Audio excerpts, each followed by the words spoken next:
Mes chères ambassadrices, vous vous êtes peut-être déjà posé cette question. Mais pourquoi un harceleur harcèle? Qu'est-ce qui fait qu'il a besoin de harceler une personne? Qu'est-ce qui lui passe par la tête?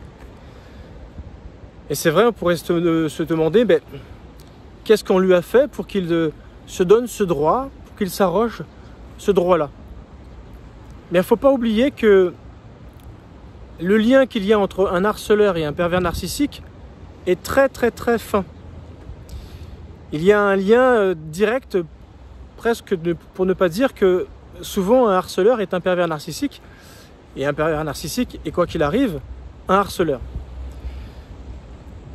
Pour que un harceleur harcèle, c'est qu'il a déterminé qu'il avait en face de lui une personne plus faible que lui. Sinon, il ne le harcèlera pas.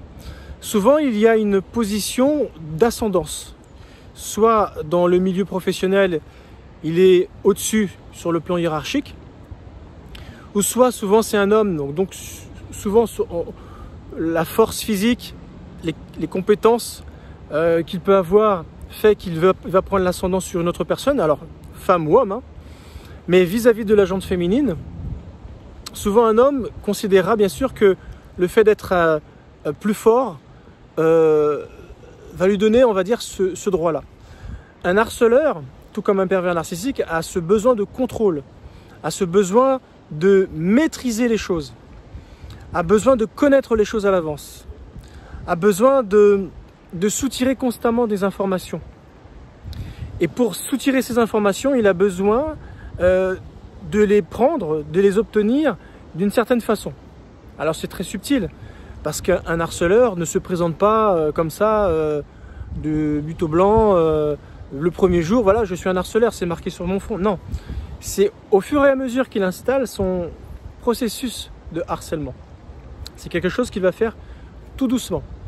Alors, pour quelle raison un harceleur harcèle? C'est parce que tout simplement en face de lui, il a vu, il a compris qu'il y avait une possibilité d'harceler. Il a vu une personne plus faible, il a vu une victime, il a vu une personne qui était manipulable. Il a vu en face de lui une personne qui, quoi qu'il arrive, aura du mal à résister à son harcèlement. Donc c'est autant de choses qu'il perçoit en observant, en passant du temps, dans la manière dont il s'adresse à cette personne. C'est là qu'il décèle. Et dans les rapports humains, que ce soit professionnel, amical ou dans le couple, c'est quelque chose que le harceleur va tout de suite repérer. Mais il ne va pas se mettre en action tout de suite. Il prendra son temps pour que le moment venu, lorsqu'il décidera de passer à l'action, il soit sûr que ça fonctionne. Donc, le harceleur a besoin d'une information capitale à qui il a affaire en face. Donc, mesdames, messieurs, vous qui êtes harcelés, c'est la manière dont vous êtes qui va donner l'information au harceleur pour pouvoir vous harceler. Parce que des harceleurs, il y en existe partout. Des pervers narcissiques, ça pullule. Et vous avez bien compris, ils ne s'amusent pas à harceler tout le monde, à tout va. Non, ils choisissent leur proie. Ils choisissent leur petit monde. Ils ne se mettent pas par hasard avec les gens en couple. Ils ne choisissent pas leurs amis par hasard.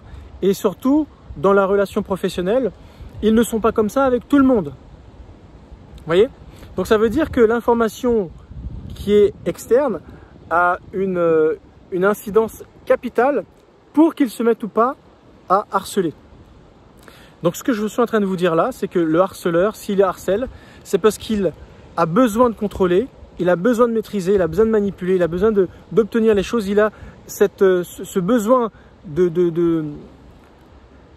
contrôle, ce besoin de pouvoir. Et effectivement, en face de lui, les informations qu'il va glaner vont lui permettre de se mettre en action ou pas.